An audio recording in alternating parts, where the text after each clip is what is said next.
Hey guys, David here with Northwest Outdoor Adventures, and today I'm revisiting kind of an older topic, but I figured it's a relevant topic still because of some strides that have been made over the past few months. So I'm going to re-review or kind of take another look at both the Garmin 935 and the Coros Apex. And again, this is the same models that I looked at before in my previous video. I would maybe encourage you to watch that first, but it doesn't matter too much because we're going to be taking a look at both of these now. And so both of these are using their most up-to-date firmware.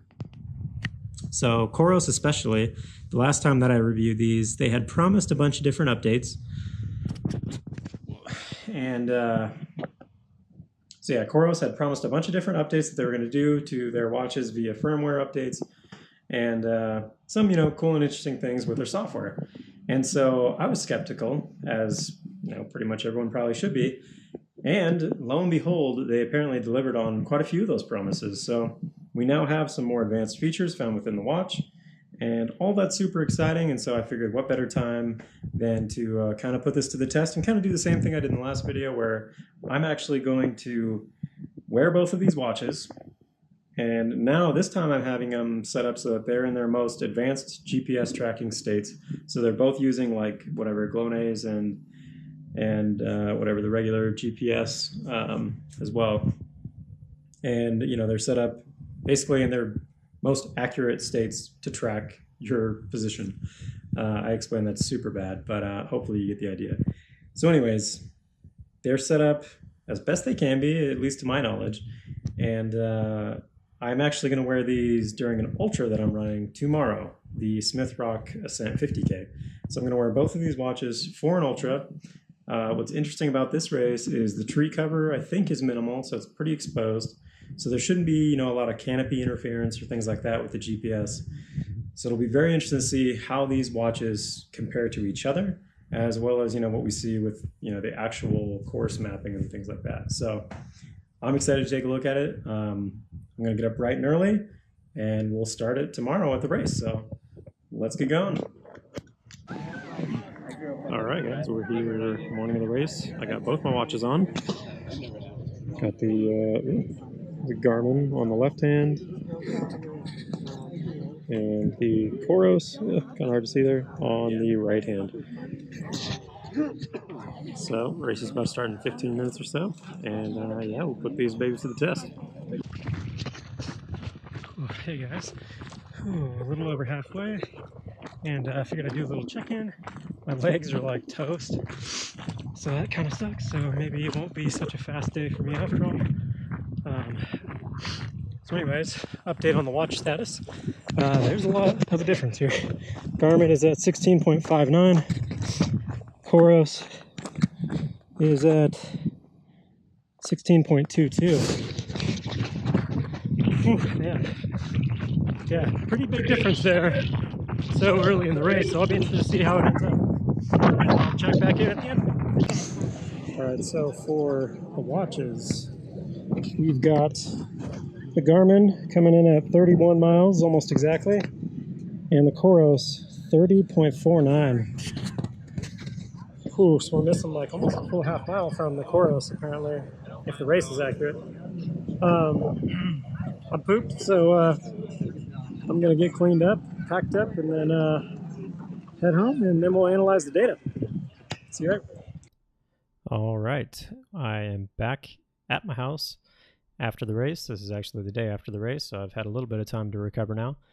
And yeah, I pulled up the data here. You can see this is actually an image on the right-hand side of the Coros data, because again, Coros doesn't have like a desktop web page that you can view, at least as far as I know.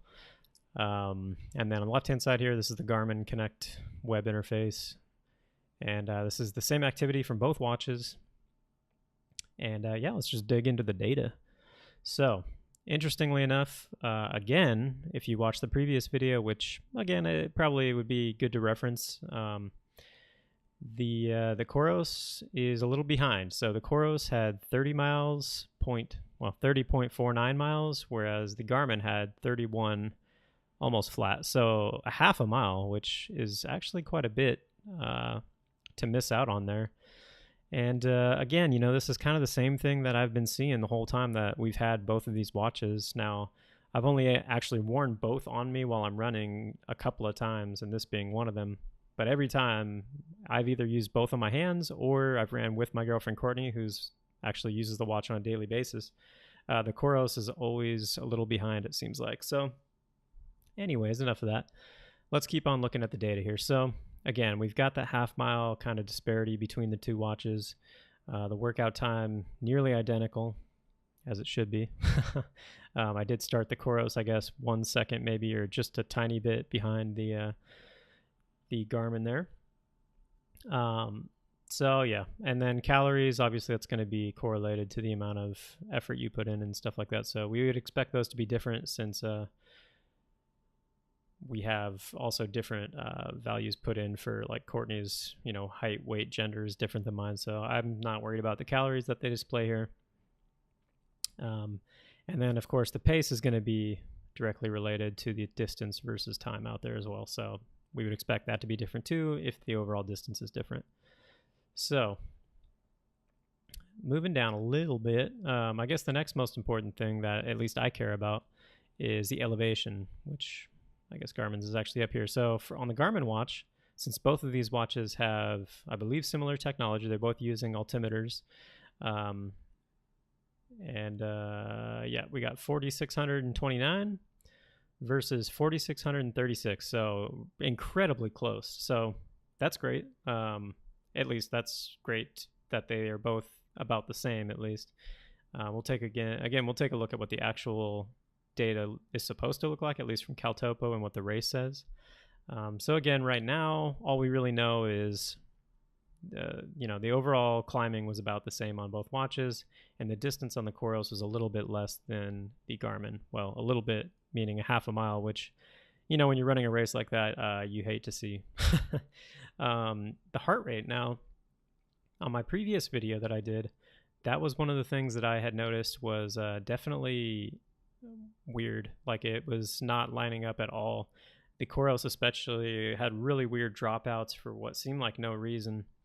And this time, every time I looked at my watch, they were the same. And the data, it looks like, is about the same. I mean, the average, so on the Garmin right now, this is this red trend line here on this chart. It's about the same. I guess my heart rate looks a little bit higher here because my average was 154 as opposed to 148. But yeah, fairly similar. The trend lines look very similar to me overall. There might be a couple of weird spikes that we see on one and not the other. But to me, overall, it looks to be about the same. Cadence, it's kind of embarrassing going through this data because my time was not the best, but it's a little bit different.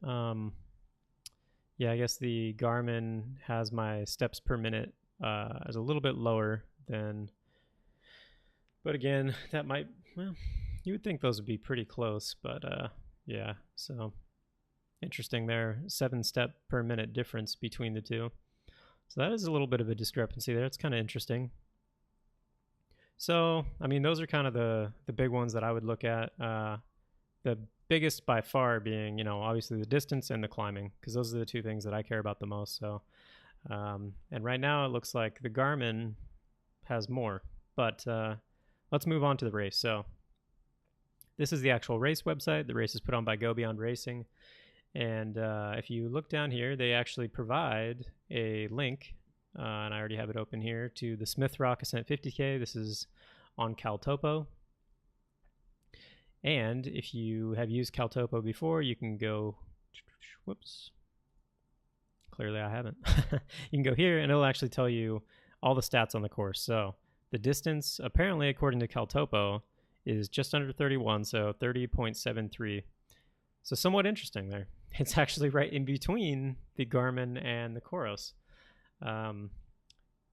Yeah, very interesting.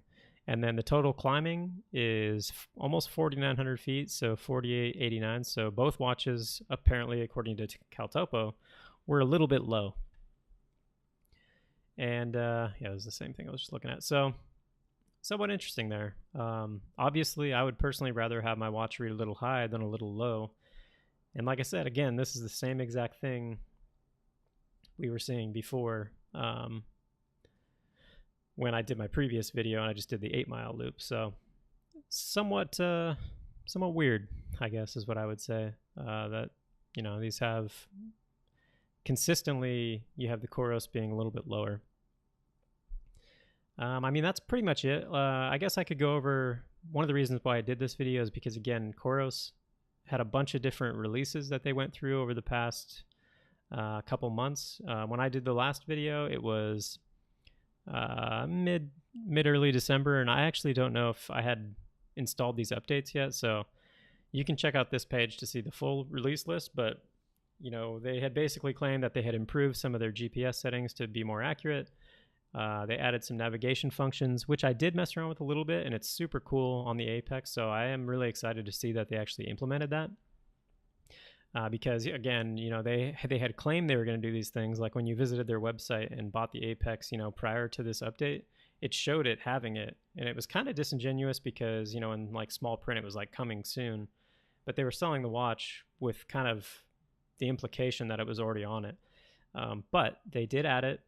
It isn't quite as good as the Garmin, I would say. At least it didn't seem like it. I mean, in terms of the technological side, I don't know. But just from kind of the user interface or user experience side, it seemed like the Garmin was a little bit simpler to understand, and I could access the Garmin one during a run very easily, as opposed to the Apex, which I think you have to start in a different mode. Don't read too much into what I just said there, because I just barely played around with both of them. I actually haven't used it too much, but that was just kind of my first impression. Was like, I know the Garmin, I can just go to, you know, I can flip through my watch faces during a run and see kind of the breadcrumb tracking.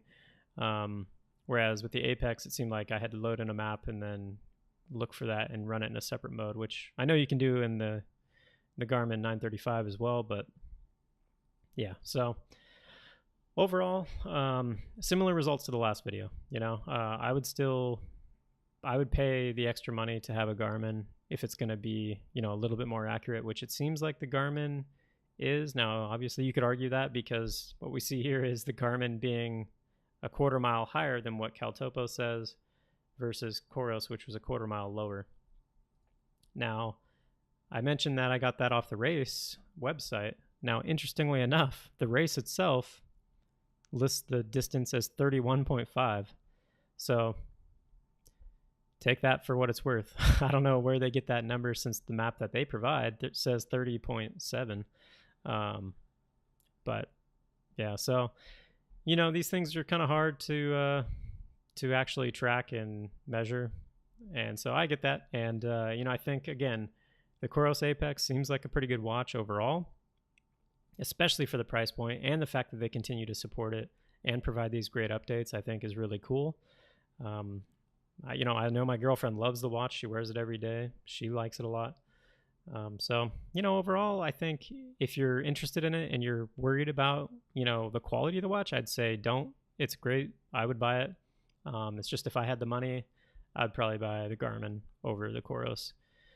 Now, of course, this video is also coming out right when they released their new watch, the Vertix GPS Adventure Watch, which, man, I would love to have that and then the new Garmin 945 and compare those two together. That would be very interesting to me. But I am not just made of money, and so I can't do that. But but anyways, you know, if Coros or Garmin hears this, you know, send me your stuff and I'll be happy to review it and put it to the test. So anyways, that's pretty much it, guys. I appreciate it. If you have any questions or if you want to see anything else with these two watches, let me know, and I'll be happy to do it. So thanks for watching, and I'll see you next time.